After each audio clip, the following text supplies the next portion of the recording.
गए। Structure of ovary देखेंगे और उसके बाद देखेंगे एक्सटर्नल जेनिटेलिया। इतनी बात समझ में आ गई सबको? स्ट्रक्चर ऑफ ओवरी तो देख लिया था। अभी कहाँ देखा है स्ट्रक्चर ऑफ ओवरी? कहाँ देखा है? Journal epithelium, primary follicle, secondary Graafian, hilum देख लिया है? नहीं हमने नहीं बनाया ये कहाँ भी था? नहीं देखा। है ना, स्ट्रक्चर ऑफ ओवरी और एक्सटर्नल जेनिटेलिया तो हमको बनाना है। बात इतनी समझ रहे हो? यानी स्ट्रक्चर ऑफ ओवरी क्वेश्चन और पूछना था एक्सटर्नल जेनिटेलिया ही तो हम। आप पूछो मैम। एमआरएस में आपने लिखवाया था वन पूछो। पेयर वास डिफरेंस और वन पेयर सेमिनल वेसिकल। हाँ, मैम वो तो एक ही तो होते हैं, पेयर का होता है किसका? मैम। वन किसका पेयर एक वास होता है? डिफरेंस और वन पेयर सेमिनल वेसिकल। जब टेस्टिस पेयर होगी, टेस्टिस सपोज करो पेयर है, ये एपिडाइडमिस पेयर होगी, इधर से वाज डिफरेंस निकलेगी, इधर से वाज डिफरेंस निकलेगी, इसकी सेमाइनल आएगी, इसकी सेमाइनल आएगी, मिलके यहाँ ओपन होगी ऐसे। ये डायग्राम बना हुआ देखा है? ये ऐसा डायग्राम बना हुआ देखा है? ऐसा नहीं देखा। नहीं देखा है? No ma'am. जब यहाँ पर टेस्टिस पेयर्ड है तो एपिडिडाइडमिस भी पेयर है, एपिडिडाइडमिस भी पेयर है, वाज डिफरेंस पेयर होगी। ये दोनों हम तो एक व्यू दिखाते हैं ना, तो जब ये दोनों आपस में ऐसे मिलकर चलेंगी, यहाँ सेमिनल वेसिकल आकर जुड़ेंगी दोनों, फिर आगे जाकर ये यूरेथ्रा में ओपन होंगी ना जाके, तो ये दोनों तो पेयर होंगी ना। जब टेस्टिस पेयर है तो वाज डिफरेंस सिंगल कैसे हो सकती है? क्योंकि दोनों टेस्टिस से स्पर्म का प्रोडक्शन हो रहा है ना, एक टेस्टिस से थोड़ी। दोनों टेस्टिस स्पर्म के प्रोडक्शन में हेल्प कर रही है। बात समझ रहे हो Harshit Shreyansh? Yes ma'am, yes ma'am. Yes ma'am. बात समझ में आ रही? तो सेमिनल वेसिकल पेयर है और ये अम्नों की वाज डिफरेंस भी पेयर है। ये दोनों पेयर हैं, टेस्टिस भी पेयर है, एपिडिडाइडमिस भी पेयर है, रेटी टेस्टिस भी पेयर है, वासा एफ्रेंसिया भी पेयर है। और ये सब मिलकर एपिडिडाइडमिस से वाज डिफरेंस सब मिलकर सेमिनल वेसिकल, सेमिनल वेसिकल आगे मिलकर यहाँ पर पेनिस के थ्रू यूरेथ्रा के पैसेज से बाहर ओपन हो जाता है। ठीक, अब हम देखेंगे स्ट्रक्चर ऑफ ओवरी। तो बेटा स्ट्रक्चर ऑफ ओवरी में हम लोग क्या देखेंगे? स्ट्रक्चर ऑफ ओवरी मेरा कब पूछने वाला कहाँ चला गया? चलो हाथ से पूछते हैं। स्ट्रक्चर ऑफ ओवरी देखेंगे तो ये भी पेयर्ड स्ट्रक्चर है, ये भी पेयर्ड स्ट्रक्चर है, और पेयर्ड स्ट्रक्चर होने के साथ साथ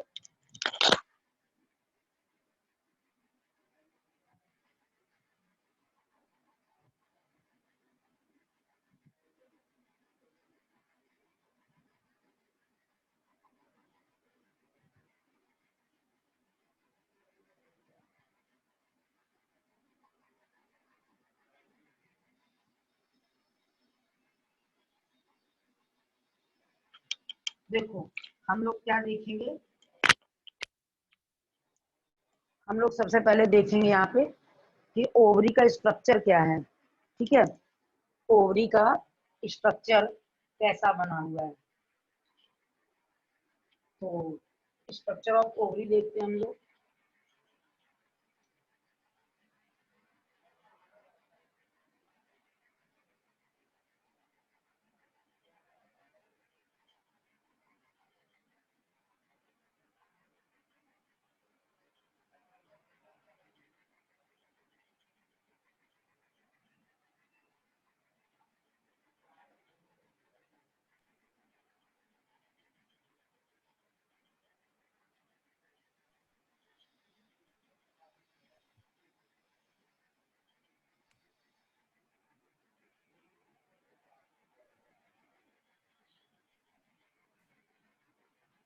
यहाँ जर्नल पिछले में ऐसे बना देंगे।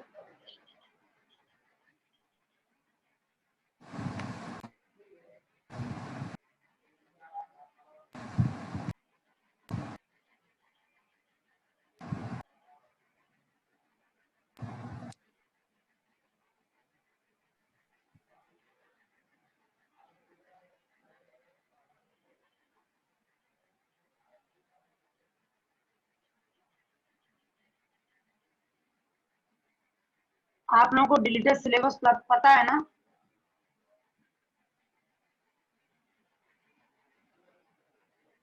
No ma'am. मैम मेरे को रिलेटेड पता है, सिलेबस वो हमने ग्रुप में सेंड कंट्रोल किया एंड था। कोऑर्डिनेशन और हेरिडिटी। हेरिडिटी डिलीटेड नहीं बेटा, मैम हेरिडिटी इवोल्यूशन है डिलीटेड नहीं है, डिलीटेड, इवोल्यूशन डिलीटेड है। इवोल्यूशन है, हेरिडिटी नहीं है। हाँ,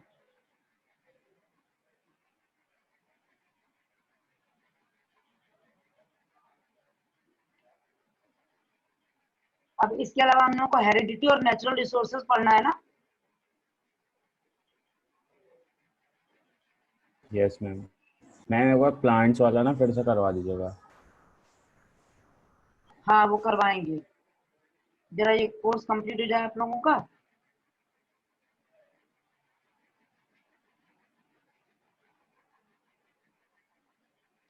हाफ ईयरली हो रहे हैं स्कूल में।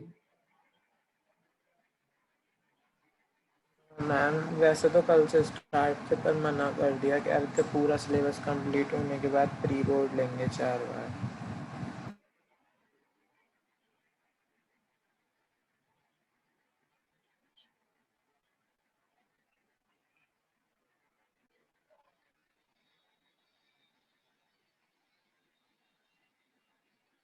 सियान साहब के स्कूल में सेम स्कूल है मैम, सेम क्लास। नहीं, क्लास तो सेम है ये पता है, स्कूल सेम है।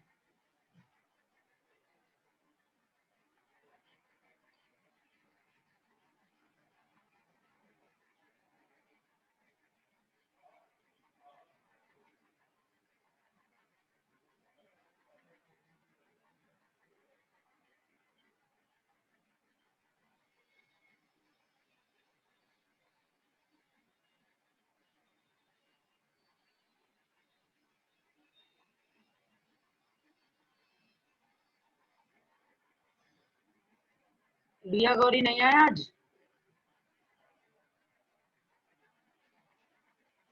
No ma'am.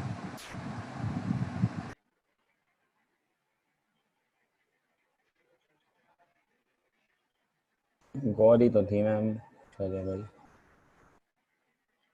चलिए बनाइए, डायग्राम बनाइए।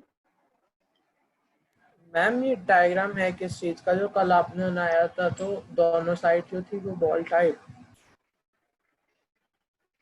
हाँ ये एक्सटर्नल जेनेटेरिया का डायग्राम था, इसके बाद एक्सटर्नल जेनेटेरिया बताएंगे।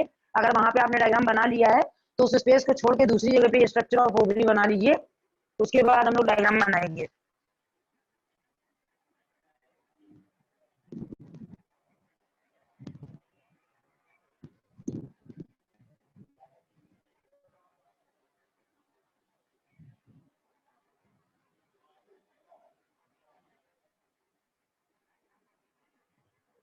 कल स्कूल की ऑनलाइन क्लास है आप लोगों की? मैम कल रोज स्कूल की होती है ऑनलाइन मैम। क्लास है? Yes ma'am. क्यों मैम, कल क्या है? कल छुट्टी नहीं है? कल छुट्टी है बहुत से स्कूलों में।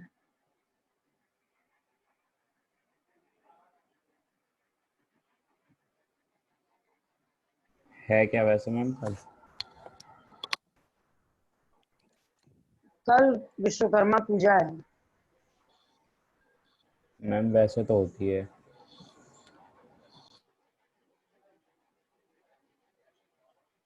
शायद ग्रुप में पड़ी होगी, आप देखना होगी छुट्टी। डायग्राम बन जाए तो बता दीजिएगा। ओपनिंग होती है जिसको हम लोग हाइलम बोलते हैं, यानी दोनों ओवरी ऐसे साइड से ओपन होती हैं, मिड रीजन में दोनों ओवरी ओपन होती हैं। ये जो ओवरी ओपन होती है इसको बोलते हैं हाइलम। यहाँ से ब्लड कैपिलरी और नर्व फाइबर का डेंस नेटवर्क अंदर एंटर करता है। दूसरी बात बताइए, ovary surrounded by germinal epithelium. Germinal epithelium का फॉर्मेशन जर्म सेल से होता है। एक सेल निकालते हैं जो कि ओवम बनाने में हेल्प कर रही है, ये इसको हम लोग जर्म सेल बोलते हैं। ये प्राइमरी फॉलिकल है, ये सेकेंडरी फॉलिकल है, और मेच्योरी टर्सरी फॉलिकल और मेच्योरी तो इसको ग्रेफियन फॉलिकल बोलते हैं। ग्रेफियन फॉलिकल जो होती है, ग्रेफियन फॉलिकल से एक ओवम का प्रोडक्शन होता है, सिंगल ओवम का प्रोडक्शन होता है। और इसके अंदर जो ये होता है इसको हम लोग ओवम सॉरी एंटरम बोलते हैं। इसके अंदर जो ये रीजन है इसको हम लोग कैविटी को एंटरम कैविटी बोलते हैं, एंटरम कैविटी बोलते हैं। बात समझ गए? अब इन्होंने क्या कहा कि अगर हम ये प्रोसेस देखें, एंटरम कैविटी बोलते हैं, यानी चारों तरफ जर्मिनल एपिथेलियम है जिसका फॉर्मेशन जर्म सेल से होता है और जर्म सेल में से कुछ सेल्स मेच्योर होने के लिए प्रिपेयर होती हैं। तो इसको एक जर्म सेल को निकाल लिया, ये मेच्योर प्राइमरी और मेच्योर सेकेंडरी और मेच्योर टर्सरी, तो फुल्ली मेच्योर हो जाती है तो इसको ग्राफियन फॉलिकल बोलते हैं। ये ग्राफियन फॉलिकल में सेंटर में कैविटी होती है जिसको हम लोग एंट्रम बोलते हैं। इसमें एक सिंगल ओवम फंक्शनल रहता है। अब एक स्टेप आती है जिसका नाम है oogenesis। oogenesis, ठीक है। oogenesis को बोलते हैं formation of ovum, formation of ovum, formation of ovum, oogenesis, ठीक है। अब हम इसकी स्टेप को देखेंगे, इसको रब कर देना। Yes ma'am.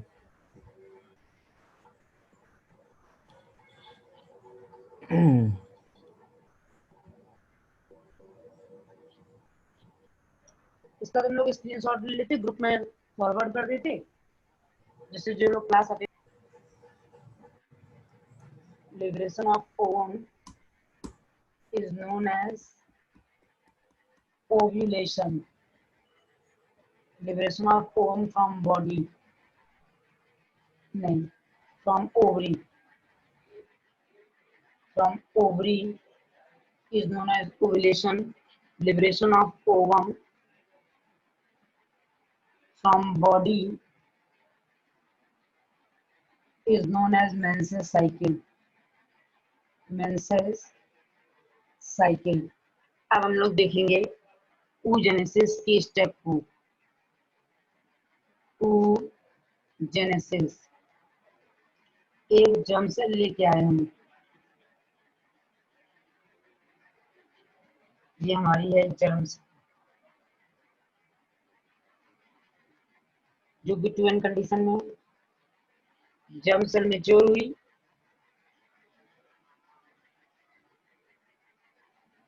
इसको हम लोग कहने लगे oogonia।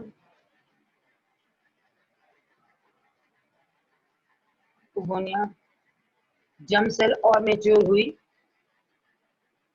ये भी 2N कंडीशन में है, ये भी 2N कंडीशन में, यहाँ कोई डिवीजन नहीं हो रहा, और मेच्योर हुई, इसका कंटेंट बढ़ गया, तो इसको हम लोग कहते हैं प्राइमरी oocyte। Primary oocyte। अब ये प्राइमरी oocyte जो है, ये प्राइमरी मैम oocyte 2n क्या? क्या चीज? 2n क्या?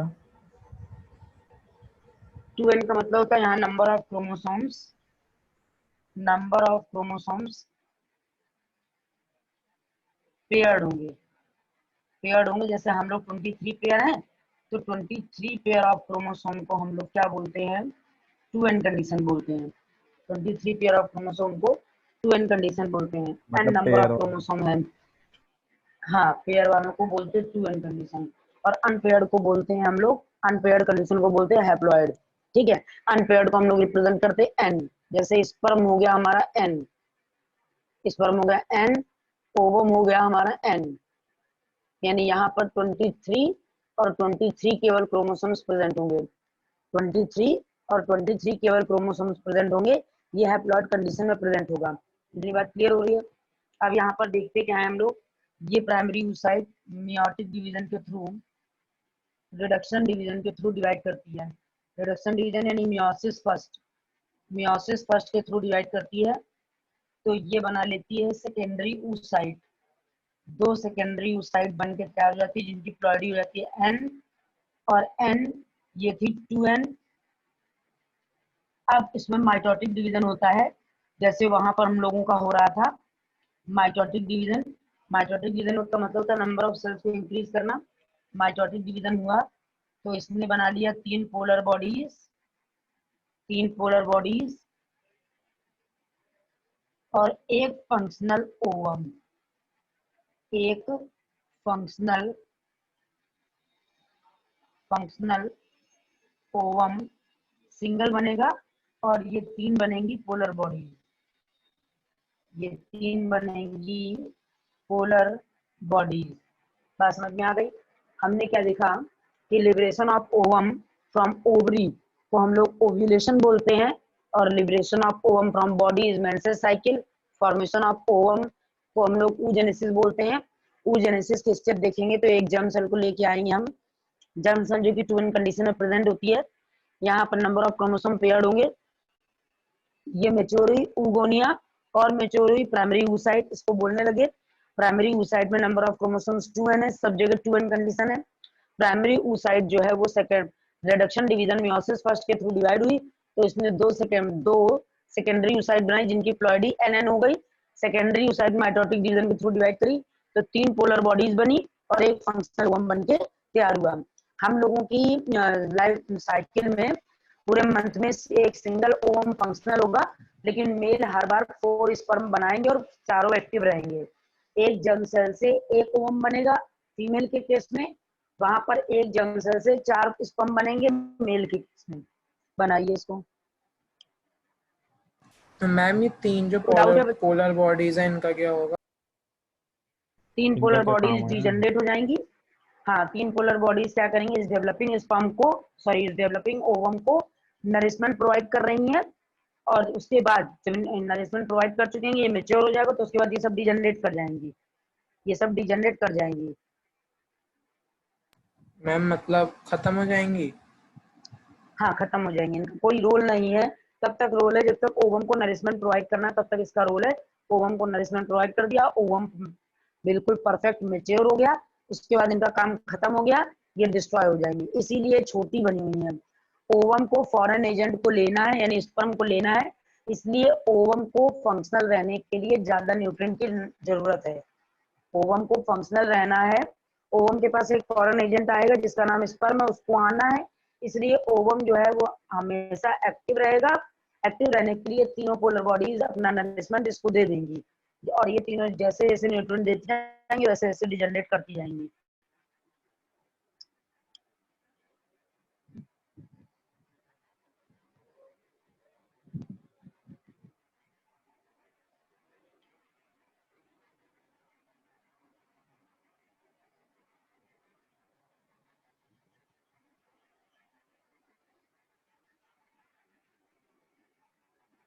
फंक्शन बता दीजिए। देखो, रेटी टेस्टिस का जो फंक्शन है वो क्या करती है, जब इस सेमिनिफेरस ट्यूब्यूल में स्पर्म का प्रोडक्शन होता है तो रेटी टेस्टिस से होते हुए एपिडिडाइडिमिस में टेम्परेरीली जाकर स्टोर होता है। रेटी टेस्टिस से होते हुए एपिडिडाइडिमिस में टेम्परेरीली जाकर स्टोर होता है। बात समझ गए? मैम बस रेटी टेस्टिस का इतने से रोल होता है? हाँ, बस उसका क्या होता है मैम, क्या मेन होता है? अपना बस जैसे रेटी टेस्टिस हम लोगों ने बनाई थी, ये टेस्टिस के ऊपर ऐसे ऊपर कवरिंग कर दी थी, ऐसे यहाँ पे बासा एफ्रेंसिया थी, तो इन सब बासा एफ्रेंसिया का रोल है कि यहाँ से जितने स्पर्म बने उनको ले जाके एपिडाइडमिस में टेम्परेरी स्टोर करो, उसके बाद वास डिफरेंस होते हुए सेमिनल साइकिल में स्टोर करो। यानी कोई ना कोई मीडियम चाहिए स्पर्म को टेस्टिस से निकालने के लिए, कोई ना कोई मीडियम चाहिए स्पर्म को टेस्टिस से निकालने के लिए। कहीं ना कहीं ऐसी जगह चाहिए जिससे स्पर्म निकल आए टेस्टिस से बाहर। तो जो रेटी टेस्टिस होगी वो स्पर्म को टेस्टिस से बाहर निकाल लेगी और बाहर निकालने के बाद ये सारी स्टेप अपना परफॉर्म करेगा एपिडाइडमिस। एपिडाइडमिस से वास डिफरेंस और परमानेंटली स्टोर होगा स्पर्म जाकर सीमेन में। सीमेन में जाकर स्पर्म परमानेंटली स्टोर हो जाएगा। ये हो गया बच्चों? Yes ma'am. इस बात में किसी को कोई डाउट है? No ma'am. किसी को कोई डाउट नहीं है?